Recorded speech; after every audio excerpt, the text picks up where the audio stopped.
नमस्कार, मी हर्षाली. हेलो 24 तास या आपल्या खास कार्यक्रमात आपल्या सर्वांचं स्वागत. या कार्यक्रमाच्या माध्यमातून आपण विविध अर्थ, शिक्षण यांसारख्या विषयांवर चर्चा करत असतो आणि आजचा आपला विषय आहे 12वी नंतर कॉमर्स मधील प्रॅक्टिकल करिअर्स. आणि त्यासाठी आपल्या सोबत आहेत उद्योजक मॅनेजमेंट तज्ञ सन्मित शहा सर. स्वागत आहे सर. नमस्ते. नमस्कार. सन्मित शहा यांच्याबद्दल थोडक्यात जाणून घेऊयात. सन्मित शहा हे उद्योजक आणि मॅनेजमेंट तज्ञ असून गेल्या 19 वर्षांपासून शैक्षणिक क्षेत्रामध्ये कार्यरत आहेत. 2000हून अधिक विद्यार्थ्यांना कॉमर्स आणि मॅनेजमेंट क्षेत्रात भारतात तसेच परदेशात यांनी नोकरी दिली. कोरोना काळातील शैक्षणिक क्षेत्रातील उल्लेखनीय योगदानाबद्दल महाराष्ट्र राज्य गृहमंत्र्यांच्या हस्ते एज्युकेशनल वॉरियर पुरस्काराने यांना सन्मानित देखील करण्यात आलाय. 1 लाख विद्यार्थ्यांना प्रशिक्षण देऊन आत्मनिर्भर बनवणं आणि प्रॅक्टिकल एज्यु स्किल्स युनिव्हर्सिटी सरकारनं साकारणं हे त्यांचं मुख्य स्वप्न आहे. चला तर विषयाला सुरुवात करूयात. तर सर, सुरुवातीला आपण बघतोय की प्रत्येकाला वाटतं की सायन्स साईडमध्येच करिअर होतं, कॉमर्सचं इतकं पार्ट नाही. पण आजकाल आपण बघतो की कॉमर्समध्ये पण दिवसेंदिवस संधी ज्या आहेत ते कॉमर्स करून सुद्धा विद्यार्थी खूप चांगलं करिअर घडवू शकतात. तर कॉमर्स क्षेत्रातील उच्च शिक्षण पद्धतीमध्ये आमूलाग्र बदल होत असताना यामध्ये सध्या कोणत्या कोणत्या संधी उपलब्ध आहेत? कॉमर्स क्षेत्राबद्दल जर आपण बोललो तर कॉमर्स क्षेत्र हे सगळ्यात जास्त नोकऱ्या देणारं क्षेत्र म्हणून आपण ओळखतो. पण दुर्दैवानं लोकांना माहीतच नाही आहे की त्यांना माहीत नाही. अट्टहास, सायन्सचा अट्टहास. जरा कुठे चांगले मार्क्स पडले की लोक सायन्सच्या पाठीमागे धावायला सुरुवात करतात आणि मग आपण त्यातून बघतो की हार्डली 1-2% सक्सेस रेट असताना देखील नीट असेल, जेई असेल, याच्या मागं मुलांना अक्षरशः म्हणजे सायन्सचं मी तर म्हणेल फॅड आलं आहे. खरं बघायला गेलं तर माझं असं स्पष्ट मत आहे की विद्यार्थ्यांनी किंवा हुशार विद्यार्थी म्हणा, हुशार विद्यार्थी म्हणलं की आपण सायन्सकडं जाण्याचा कल दिसतो. चांगले मार्क्स पडले की सायन्सकडं जायचं. तर हुशार विद्यार्थ्यांनी फक्त सायन्सकडं न जाता कॉमर्स हे जे क्षेत्र आहे याच्यामध्ये अनेक चांगले चांगले ऑप्शन्स आहेत. अगदी सुरुवात करायची झाली तर BCom आहे, BBA आहे, BBA IB आहे, BBA CA आहे. त्याचबरोबर कॉमर्स क्षेत्रातले नावाजलेली करिअर्स म्हणजे आहे CA, CMA, CS. त्याचबरोबर CFA आहे. असे अनेक क्षेत्र उपलब्ध आहेत.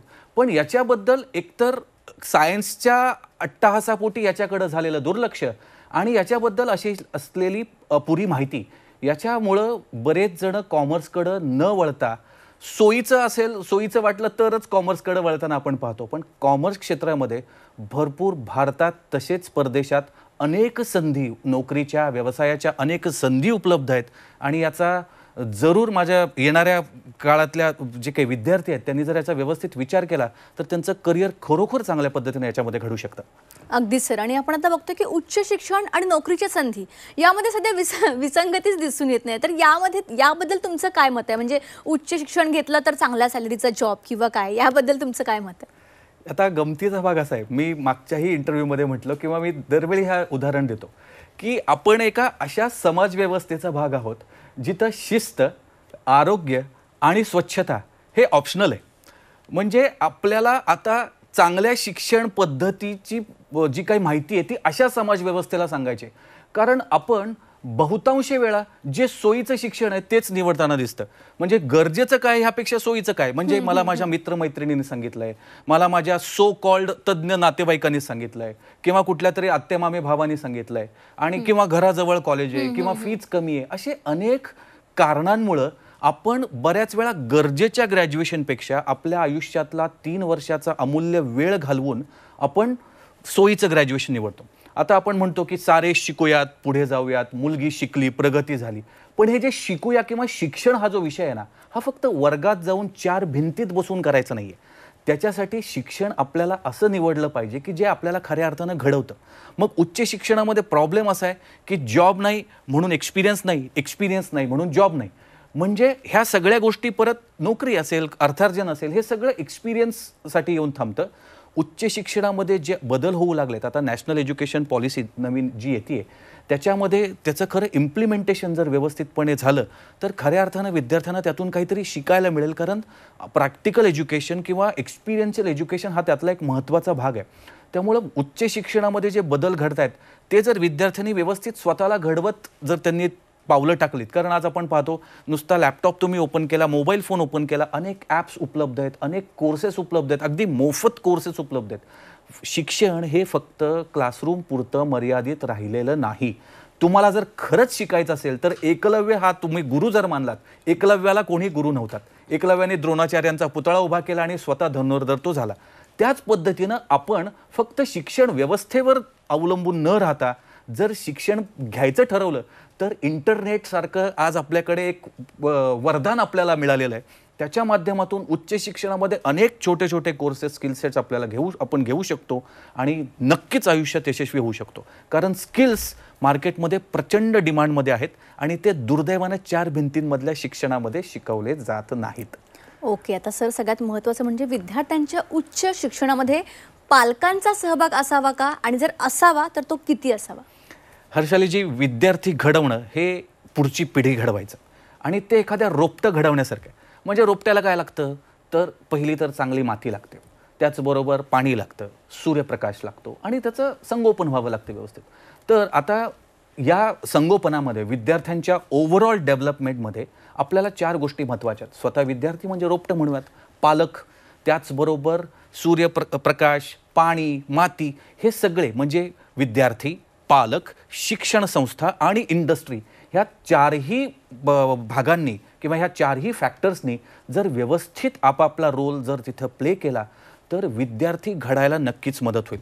पण दुर्दैवानं होतं काय की माइंडसेटवर काम केलं जात नाही. फक्त मी मगाशी म्हटल्याप्रमाणे सोयीचं एज्युकेशन किंवा जे काही स्वस्तातलं एज्युकेशन आहे ते निवडलं जातं आणि इथं 3 किंवा 4 वर्षांचा बहुमूल्य वेळ जिथं खऱ्या अर्थानं, आता वय वर्ष 16 ते 21, जसं 0 ते 5, आपल्या आयुष्यामध्ये 2 विंडोज फार महत्त्वाचे असतात. म्हणजे जिथं आपण खूप काही ग्रहण करत असतो त्याच्यामध्ये आहे 0 ते 5 जिथं आपण आपली मातृभाषा आणि मोटरिंग स्किल्स शिकतो, आणि 16 ते 21 जिथं आपण आपले पुढच्या आयुष्याला लागणारे, अर्थार्जनासाठी लागणारे टेक्निकल स्किल्स शिकतो. आणि ह्या 16 ते 21 मध्येच आपलं येतं ग्रॅज्युएशन. आणि इथं जर आपण कमी पडलो, इथं जर आपण सोपा मार्ग निवडला तर आपली गाडी रुळावरून घसरते. म्हणून इथं पालक, विद्यार्थी, एज्युकेशनल इन्स्टिट्यूट आणि इंडस्ट्री या चौघांनी एकत्र येऊन काम करण्याची गरज आहे. कारण आपण इथं विद्यार्थी घडवतोय आणि विद्यार्थी म्हणजे पुढची पिढी घडवतोय. अगदीच. आता सर सगळ्यात महत्त्वाचा प्रश्न, बीकॉम आणि बीबीए यामध्ये नेमकी कोणतं फील्ड, कोणती शाखा निवडावी? यामध्ये विद्यार्थी आणि त्याचबरोबर त्यांचे पालक पण नेहमीच कन्फ्यूज असतात, तर नेमका यामध्ये काय फरक आहे? बीकॉम आणि बीबीए मधला फरक, मी काही दिवसांपूर्वी एक रील पाहिली की बीबीए म्हणजे काय, एक थोडीशी हास्यास्पद आहे, कॉमेडी आहे. तर बीबीए म्हणजे काय, तर बीबीए हे म्हणजे महागडं बीकॉम आहे. आपण योग्य पद्धतीने याचा अर्थ घेतला पाहिजे, पण इंग्लिश समजून घ्या. बीबीए हे म्हणजे फक्त महागडं बीकॉम आहे ज्याला MBA एवढी फी आहे आणि BA एवढा स्कोप आहे. आता तसं बघायला गेलं तर ही वस्तुस्थिती आहे का? उद्देश BBA सुरू करण्यामागचा विद्यापीठांचा असा आहे का? तर अजिबात नाही. पण विद्यार्थ्यांच्या मानसिकतेमुळं ह्याला असं स्वरूप आलंय. म्हणजे बीकॉम करायचं नाही म्हणून BBA करायला जाणारे आपण अनेक विद्यार्थी पाहतो. याच्यामध्ये आपण स्वतःला ओळखलं पाहिजे, स्वतःची कुवत ओळखली पाहिजे, स्वतःची आवड निवड ओळखली पाहिजे. फक्त कुठलं तरी फॅड आहे, कुठला तरी मित्र मैत्रीण म्हणतोय आणि हे करायचं नाही म्हणून हे करायचं, असं जर आपण निवडलं तर बीकॉम आणि BBA मध्ये काहीच फरक जाणवणार नाही. बीकॉम ही तेवढंच चांगला स्कोप असलेलं ग्रॅज्युएशन आहे, BBA ही तेवढंच चांगलं स्कोप असलेलं ग्रॅज्युएशन आहे.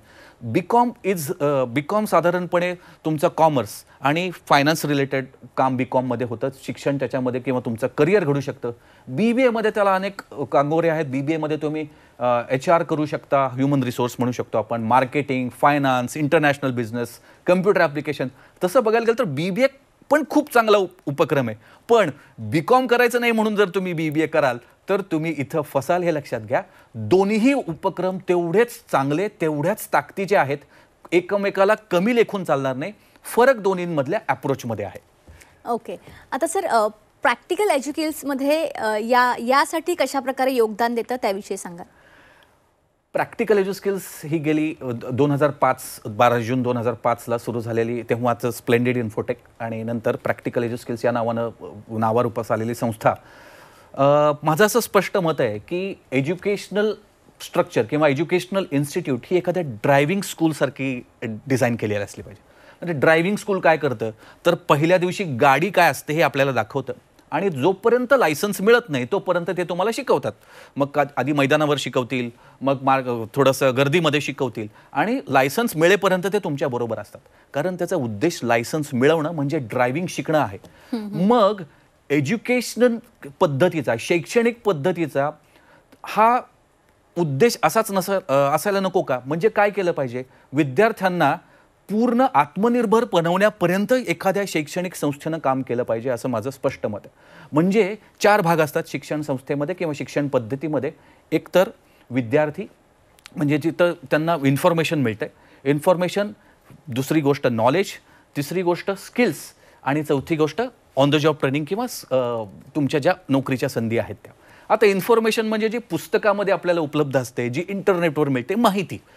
पण आता ही माहिती जेव्हा एखादा चांगला शिक्षक, एखादा चांगला मेंटर, ताकदीचा शिक्षक जेव्हा विद्यार्थ्यांपर्यंत पोहोचवतो, त्याचं रूपांतरण नॉलेजमध्ये होतं, ट्रान्सफॉर्मेशन. मग तेव्हा त्याचं ज्ञानामध्ये रूपांतरण होतं.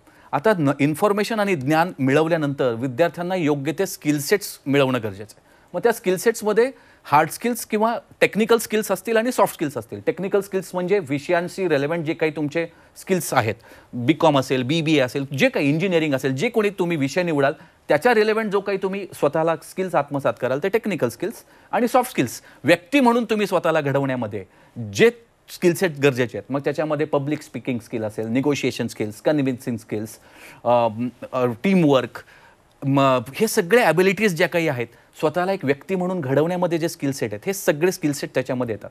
म्हणजे इन्फॉर्मेशन, नॉलेज, स्किल्स आणि नोकरीच्या संधी, हे सगळं आपण जे काही उठाठेव करतो किंवा हे सगळी जी काही मेहनत करतो ती एक चांगलं स्वतःचं अर्थार्जन सुरू करण्यासाठी करतो. मग त्यासाठी शिक्षण व्यवस्थेचा किंवा शैक्षणिक संस्थांचा तो धर्म आहे की इंडस्ट्रीला जाऊन त्यांनी अप्रोच केलं पाहिजे की बाबा कोणत्या पद्धतीचेच तुम्हाला कॅन्डिडेट पाहिजेत, तसे कॅन्डिडेट शिक्षण व्यवस्थेने घडवले पाहिजेत. कारण माणसं आहेत पण नोकऱ्या नाहीत आणि नोकऱ्यात पण माणसं नाहीत, अशी परिस्थिती मार्केटमध्ये आहे. आणि शिक्षण व्यवस्था अशा पद्धतीने जर काम करेल तर खूप चांगलं यश मिळेल. आणि प्रॅक्टिकल स्किल्स आपल्या BCom, BBA, practical BCom, practical BBA, practical BBA IB या उपक्रमांच्या माध्यमातून याच पद्धतीनं कार्यरत आहे. आणि तुमचं मार्गदर्शन आपल्या प्रेक्षकांना हवं असेल त्यासाठी तुम्ही काही योजना केली आहे का सर? या कार्यक्रमानंतरच, या इंटरव्ह्यू नंतरच लगेच एक मोफत ऑनलाईन करिअर गायडन्स वेबिनार मी घेतोय, ज्याची QR कोड तुम्हाला स्क्रीनवर दिसत असेल. तो QR कोड स्कॅन करा आणि त्याच्यामध्ये मी पालकांशी प्रत्यक्ष संवाद साधणार आहे, विद्यार्थ्यांशी संवाद साधणार आहे. याच्यामध्ये विद्यार्थ्यांची मी एक पर्सनॅलिटी टेस्ट घेणार आहे की आपण कोण आहोत हे आधी समजून घेऊयात. स्कोप भरपूर आहे, प्रत्येक क्षेत्रात जाईल तेवढा स्कोप आहे, पण आपण कोण आहोत हे जर आपण समजलो तर आपल्याला योग्य मार्गक्रमण करायला मदत होईल. ते आपल्याला या कार्यक्रमानंतर लगेच 4 वाजताच्या वेबिनारमध्ये बघायला मिळेल. अगदीच. तर प्रेक्षकांनो, हा कार्यक्रम संपल्यानंतर मोफत ऑनलाईन करिअर मार्गदर्शन वर्कशॉप आयोजित त्यांनी केलेला आहे. त्यासाठी तुम्हाला स्क्रीनवर जो QR कोड दिलेला आहे तो तुम्ही स्कॅन करून ती लिंक कनेक्ट करू शकता, सरांकडून मार्गदर्शन घेऊ शकता. आमची ही चर्चा अशीच चालू राहिली तर एक छोटासा ब्रेक घेऊया, लगेच परत येऊया. ब्रेक नंतर आपल्या सर्वांचं पुन्हा एकदा स्वागत. आपल्यासोबत आहेत सन्मित शहा सर. त्यांच्यासोबत आपण चर्चा करत होतो, पण पुन्हा एकदा चर्चेकडे वळण्याआधी तुम्हाला पुन्हा एकदा आठवण करून देते, हा कार्यक्रम संपल्यानंतर मोफत ऑनलाईन करिअर मार्गदर्शन वर्कशॉप आयोजित यांनी केलेला आहे. त्यासाठी तुम्हाला आत्ता जो स्क्रीनवर QR कोड दिलेला आहे तो स्कॅन करून तुम्ही लिंक कनेक्ट करू शकता. यामध्ये प्रॅक्टिकल BCom, प्रॅक्टिकल BBA या संदर्भातलं सर्व काही मार्गदर्शन सरांचं तुम्हाला मिळणार आहे. तर कार्यक्रम संपल्या QR कोड स्कॅन करायला विसरू नका. तर सर, प्रॅक्टिकल BCom आणि प्रॅक्टिकल BBA या नावाची काही वेगळी पदं आहेत का? याबद्दल थोडं सांगा. प्रॅक्टिकल BCom किंवा प्रॅक्टिकल BBA या नावाची वेगळी पदवी नाही आहे. या उपक्रमाला आम्ही तसं नाव दिलेलं आहे. प्रॅक्टिकल BCom म्हणजे नॉर्मल पुणे विद्यापीठाचं, सावित्रीबाई फुले पुणे विद्यापीठाचं BCom, त्याचबरोबर 2 वर्षाचा प्रॅक्टिकल अनुभव आम्ही त्याच्यामधून देऊ करतो, म्हणून त्या उपक्रमाचं नाव आम्ही प्रॅक्टिकल BCom म्हणतो. BBAचं पण तसंच आहे, नॉर्मल BBAच करायचं आहे, पण त्याबरोबर 2 वर्षाचा अनुभव मिळवायचा आहे प्रॅक्टिकली, म्हणून त्या उपक्रमाला प्रॅक्टिकल BCom आणि BBA असं नाव दिलं आहे. अच्छा, ओके. आता यांची वैशिष्ट्य काय आहे आणि याविषयी थोडं सविस्तरमध्ये आपल्या प्रेक्षकांना सांगा. आपण असं बऱ्याच ठिकाणी पाहतो किंवा ऐकलं आहे, आय स्ट्रॉंगली बिलीव्ह की market is the best university. Market जे शिकवतं ते दुसरं कोणी तुम्हाला शिकवू शकत नाही, कितीही तुम्ही पुस्तकं वाचली तरी. प्रॅक्टिकल BCom आणि BBA याच तत्वावर आधारित आहे. BCom आणि BBAच करायचं आहे, त्याला आपण बगल देऊ शकत नाही. पण ते 4 भिंतींमध्ये करायच्या ऐवजी जर आपण प्रॅक्टिकली मार्केटमध्ये जाऊन केलं तर प्रॅक्टिकल बीकॉम BBA याच तत्वावर आधारित आहे. इथं बँकेची पेइंग स्लिप भरण्यापासून मी मुद्दाम दाखवायला आणलेली आपल्या प्रेक्षकांना. प्रॅक्टिकल बीकॉममध्ये आता आपण काही ठिकाणी पाहतो की बहुतांश वेळा MCOM झालेल्या विद्यार्थ्यांना साधा चेक पण लिहिता येत नाही, कारण त्यांना ते एक्सपोजरच मिळालं नसतं. इथं अगदी बँकेची पेइंग स्लिप भरण्यापासून कंपनीची बॅलन्स शीट बनवेपर्यंत संपूर्ण प्रशिक्षण विद्यार्थ्यांना दिलं जातं. आता हे अगदी थोडक्यात सांगायचं झालं तर त्याचबरोबर GST असेल, इन्कम टॅक्स असेल, याचे सिम्युलेशन सॉफ्टवेअर्स आमच्याकडे आहेत. म्हणजे GST रिटर्न कसा भरायचा, इन्कम टॅक्स रिटर्न कसा भरायचा, हे सगळं ट्रेनिंग दिलं जातं. म्हणजे संपूर्ण प्रशिक्षण लॅपटॉपवर तज्ज्ञ प्रशिक्षक, चार्टर्ड अकाउंटंट्स आणि टॅक्स कन्सल्टंट यांच्यासारखे प्रशिक्षक, त्याचबरोबर इंडस्ट्री रेलेव्हंट सिलेबस आणि 2 वर्षांचा प्रत्यक्ष ऑन द जॉब ट्रेनिंग, तेही BCOM करत असताना. सेकंड आणि थर्ड इयर 4 भिंतीत कॉलेजमध्ये बसायच्या ऐवजी तुम्ही एखाद्या CA कडे ऑन द जॉब ट्रेनिंग करत असाल किंवा एखाद्या इंडस्ट्रीमध्ये तुमचं ऑन द जॉब ट्रेनिंग असेल. म्हणजे तुमचा सेकंड आणि थर्ड इयर तुमचं ऑफिस हेच तुमचं कॉलेज असेल. ऑफकोर्स BCOM आणि BBA तुमचं चालू आहे, त्याच्या परीक्षा द्यायच्या आहेत, शनिवारी त्याचे क्लासेस होतील, त्याच्याकडे दुर्लक्ष नाही करायचं आहे. पण लक्ष तुम्हाला जिथं गरजेचं आहे तिथं द्यायचं आहे, आणि ते म्हणजे तुमचं प्रॅक्टिकल ट्रेनिंग. BBA पण अगदी अशाच तत्वावर आधारित आहे. तुम्हाला BBA जर HR मध्ये करायचं असेल, फायनान्समध्ये करायचं असेल, मार्केटिंगमध्ये करायचं असेल, तर पहिल्या वर्षी तुम्हाला संपूर्ण ट्रेनिंग BCOM आणि BBA मध्ये संपूर्ण ट्रेनिंग विद्यार्थ्यांना कॉलेजच्या ट्रेनिंग एज्युकेशन बरोबर, विद्यापीठाच्या अभ्यासक्रमाबरोबर दिलं जातं. आणि त्यानंतर पुढचे 1-2-3 तास विद्यार्थ्यांना स्किल ओरिएंटेड ट्रेनिंग दिलं जातं. आणि हे जे काही क्षेत्र आहे त्यातलं एक विशेष ट्रेनिंग दिलं जातं, जेणेकरून विद्यार्थी तयार होतील सेकंड इयरमध्ये त्या क्षेत्रामध्ये ॲज अन इंटर्न काम करायला. म्हणजे त्यांचं ऑन द जॉब ट्रेनिंग सुरू झालं की त्यांना तो एक्सपोजर मिळतो. समजा एखाद्याला मार्केटिंगमध्ये करिअर करायचं आहे, BBA मार्केटिंग शिकायचं आहे, मग ते BBA मार्केटिंग जर तुम्ही मार्केटिंगचा जॉब केलं तर जॉब म्हणजे ऑन द जॉब ट्रेनिंग. इथे पैसा कमवणे हा उद्देश नाही, अनुभव कमवणे हा उद्देश आहे, कारण अनुभव हाच सगळ्यात मोठा गुरु आहे. IB मध्ये पण तसंच आहे. इंटरनॅशनल बिझनेस, आता इंटरनॅशनल बिझनेस हा पुस्तकात बसून बघून शिकायचा विषयच नाही आहे. इंटरनॅशनल बिझनेस शिकायचं आहे, त्याच्यामध्ये तुम्हाला जर पदवी मिळवायची असेल तर प्रत्यक्ष एखाद्या इम्पोर्ट एक्सपोर्ट बिझनेसमध्ये तुम्हाला काम करणं गरजेचं आहे. आणि ते जर तुम्ही केलं नाही तर पुस्तक कितीही पाठ केलं, आपल्याकडे ग्रॅज्युएशन म्हणजे, पालकांना मी मगाशी म्हटलं तर पालकांना माहीतच नाही की त्यांना माहीत नाही आहे. म्हणजे ग्रॅज्युएशन म्हणजे काय, तर मुलगा मुलगी कॉलेजमध्ये गेले, अभ्यास केला आणि भरपूर मार्क मिळवले की झाले ते ग्रॅज्युएट. चुकतंय. ते शाळेतल्या शिक्षणापर्यंत मर्यादित होतं. इथं शिक्षण असं दिलं पाहिजे जे त्यांना मार्केट रेडी करतंय.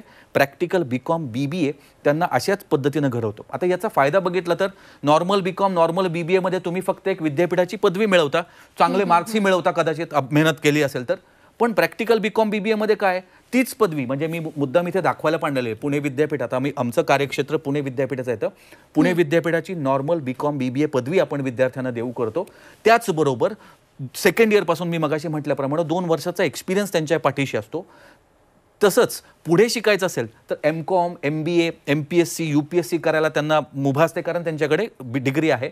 आणि जवळपास किमान 25 ते 35 हजाराची नोकरी त्यांच्याकडे असते, कारण ते फ्रेशर्स नाही आहेत. मार्केटमध्ये मी मगाशी म्हटलं तसं एक्सपिरियन्स नाही, कारण नोकरी नाही. अगदीच तसं नाही होत. त्यांच्याकडे 2 वर्षाचा एक्सपिरियन्स असतो. म्हणजे 2 वर्ष जी विद्यार्थ्यांनी गुंतवणूक केलेली असते स्वतःच्या करिअरमध्ये, ती प्रॅक्टिकली केल्यामुळं त्यांना हा फायदा होतो. ओके, तर प्रेक्षकांनो, तुम्ही ऐकलं, हा कार्यक्रम संपल्यानंतर मोफत ऑनलाईन करिअर मार्गदर्शन वर्कशॉप आयोजित केलेला आहे. त्यासाठी तुम्हाला स्क्रीनवर जो QR कोड दिलेला आहे तो स्कॅन करून तुम्ही लिंक कनेक्ट करू शकता, सरांचं मार्गदर्शन घेऊ शकता. सर, वेळ कमी असल्यामुळे शेवटचा जाताचा प्रश्न तुम्हाला विचारेन की रेग्युलर BCOM पण आहेच की, मग त्यामध्ये आणि यामध्ये काय फरक आहे? रेग्युलर BCOM मध्ये फक्त डिग्री मिळेल, प्रॅक्टिकल BCOM मध्ये तुम्हाला एक्सपिरियन्स मिळेल. आता फक्त 4 भिंतीतलं शिक्षण आणि ग्रॅज्युएशन करायचं का फक्त मार्केटमधलं एक्सपिरियन्स अनुभव देणारं ग्रॅज्युएशन करायचं, हा निर्णय सर्वस्वी पालकांचा आणि विद्यार्थ्यांचा आहे. माझं पालकांना आणि विद्यार्थ्यांना एकच म्हणणं आहे, हे 16 ते 21 वर्ष आयुष्याला घडवणारी आहेत.